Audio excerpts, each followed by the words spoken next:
Welcome up, another great video. There are tax changes coming in the new budget. June 25th is the date. Should we be making changes before June 25th? What's all the implications of those new measures? Let's dive into it here. And this all has to do with the federal budget that was recently proposed. That came out. Exactly. There's a lot of new stuff that went on in the budget. I mean, things along the lines of, there's been multiple changes. There was housing initiatives. There was tweaks to the CPP in regard to whether you die before or not. We've had an increase in the lifetime capital gains exemption, which we are going to discuss in a lot more depth.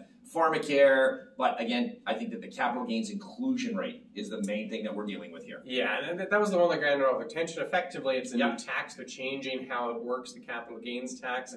For personal individuals, it goes from 50% inclusion to 2/3, only for the amount exceeding $250,000. They give you a nice threshold there. In corporations and trusts, immediate. No threshold. You immediately get the higher capital gains inclusion rate. A little history here on capital gains before we dive into the example. Capital gains never used to be taxed in Canada. No, they never were. I mean, if we go back to 1972, anything before that, there was anything with capital gain. If you made a capital gain, great, you didn't pay any tax. In 72, straight through to 88, that's where we got the initial 50% inclusion rate. That was a big factor to deal with. From 88 to 90, they upped it to where we are now at that sort of 66 and 2/3. And then there's a small period of time there for 10 years between 90 and 2000. 75% was what it was. It was even higher. And that's exactly. But all of a sudden in October, they got wise again, saying we need more money in the system. So they reduced it to 66 and 2/3 in February, and in October they brought it back to where we are presently, which is that 50% sort of time frame. Yeah, that was in 2000. So 24 years ago, they did that change to reduce it from 75% down to 50%, and now we're getting the bump up. And we recently had a conversation with one of our clients.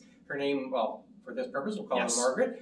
Talking about her cottage, and we'll use her scenario as to the implications this could have. Now, Margaret lives in Manitoba, retired, has about $50,000 retirement income from pensions and other sources, and has a cottage. She's had it for 25 years. She inherited it, $100,000 when she inherited it. Now it's worth about $500,000. What happens if she sells the cottage, and how do these new rules implicate that decision?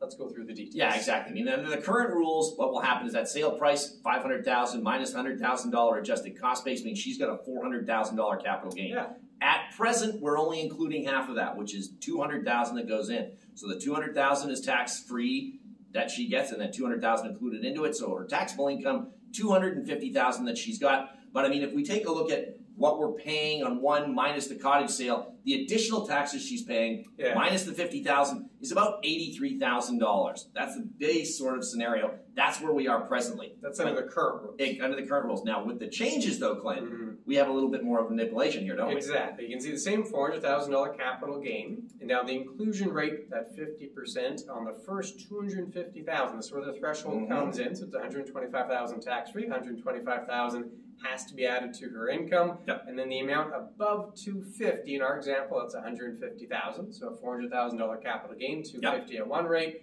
$150,000 at this new higher rate. So $100,000 higher inclusion here, added to income, $50,000 tax-free. So in total, you have $175,000 tax-free and $225,000 added to income. So you can see the difference here between the prior example. So her total income now $275,000. Again, that regular just retirement income of $50,000 plus this new cottage sale component. That cottage sale component will add $96,000 of tax. You can see the difference between the two scenarios. That same cottage sale done right now versus a cottage sale after June 25th under the new rules will be $12,600 of additional tax. And I should mention this was all done using the Ernst & Young, the EY tax calculator, which is available for free online. That's how I came up with the numbers. And we'll look. This is Manitoba. That's right. Our client lives in Manitoba, that's why we're using these numbers. But what if Margaret lived in another province? Yeah, and again, exactly. I mean, it's not like Manitoba's the only place with cottages, and you're going to have a lot of this that's going on. So these are rules you have to take a look at. Now, it can be a low that you get in basically the territories, Nunavut, Yukon, Northwest, where you're looking at around 11,500, somewhere within that range that you're going to pay in excess. Whereas if you go to the top end, while you're looking sort of Nova Scotia, British Columbia, Ontario, now you're more at that 13 to 13,500. So again, it's not dramatically different. It is different where you live, but again, you're adding basically 10,000 plus on this scenario that you've got going forward because of the new capital gains inclusion rate. And we just repeated Margaret's example. So, exactly. All right, same cottage, same numbers, but what instead of using the Manitoba tax rates, what if they're in Alberta or BC or a different province? And you can see on the table there how that would impact it. So there is additional tax. A low of maybe 11,000, high of maybe 13,500, somewhere in the middle there.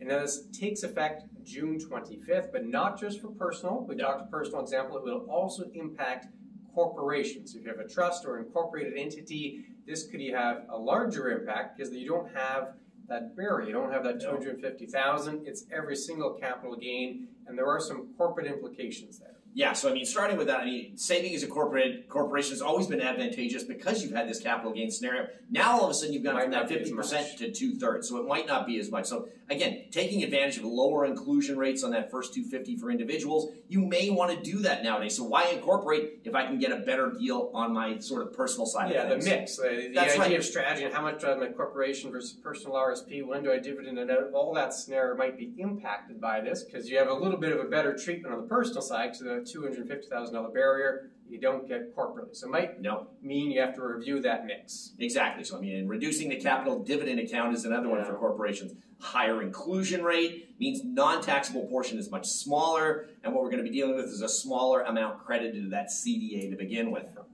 It's true. So it's going to have a few implications there. It also impact the passive income. I'm calling it passive income. I think the official title is adjusted aggregate investment income. Way too fancy. But the idea, this was introduced a few years back at a $50,000 threshold there. Yeah. Well, half the capital gain will work towards that. Now 2/3 of the capital gain goes towards that limit. So you might get to that limit a little faster because of the higher inclusion rate. So this could have a number of corporate implications. However, some strategic insights here. We already talked about one, that corporate personal mix might have to be revisited. That's right. Also, capital losses. That's a big one. Capital losses now, all of a sudden, you know, you've got more that you can include. So it's 2/3 as opposed to half. So capital losses still work against capital gains. So, you know, that tax harvesting in non-registered portfolios may be more important. It's something that you can take a look at here going forward based on that sort of scenario. And then there's no impact to RSPs or TFSAs. I mean, that doesn't really apply to the corporation itself, but again, that's one thing that we don't have to worry about having this tax included on anything else, where we put money away to grow tax-free. Yeah, and then some of the strategies that might be a little more incentivized now because you have that higher inclusion rate, one of which could be donations in kind. You can donate securities in kind to a charity or a corporation. You can do something similar, and you don't have to worry about the capital gains when you donate in kind. That could be an even bigger benefit now since capital gains are a little more expensive. That's right. Also, there's tax-exempt life insurance policies. You can use in non-registered accounts, or you can use in corporate accounts. And maybe those could get a second look now that the capital gains is a little more expensive. High level here, this is quite new. It's just proposed. We're giving you some high level strategies. The big question that we're driving at here is we talked about all these implications, potential strategies. June 25th is the expected date. Should someone be acting before June 25th? Well, I don't think that it's urgent. I mean, you can always consult with your accountant to see whether or not it's plausible and doing things like that. But as we've always maintained, you got to take a look at where your priorities are. And we've always looked at tax minimization on the lower end of some of those. You have to worry about where's your goals, what's your plan, how are your risk levels, you know, your investment horizon for all this. Just because the tax rules change today, if you're not looking at things for 20 years, this may be very minor for you, or it may change again before that time frame comes. So again, you can consult somebody, but I don't think it's as urgent as some people think it may be, that I have to get it done before that date. Always within the context of your plan. You don't want to pursue a tax minimization strategy that ends up increasing your risk, or maybe means you spend more money today, but it hurts you long term. That's right. Don't do that. Do it within the context of your plan. Chat with your accountant, chat with your financial professional, make sure it makes sense for you within that context. If you were going to sell your cottage anywhere in the next few months, well, maybe better. Maybe speeding up before the 25th would be helpful, but apart from that, always within the context of the plan. If you have questions, you know, put it in the comment section. That's right. What are your thoughts on what's happening now? Or if you have a more direct question for us, visit us, chatwithclintonkevin.com, comes right to us, no robots, no AI. No, not at all. We're the ones that respond, so 2 ways you can get a hold of us there. And we do have other videos, Kevin. We talked about in-kind gifts to help save capital gains. That's right. There's a whole video on that on the screen somewhere. Click on that one. We'll talk to you again very soon. Take care.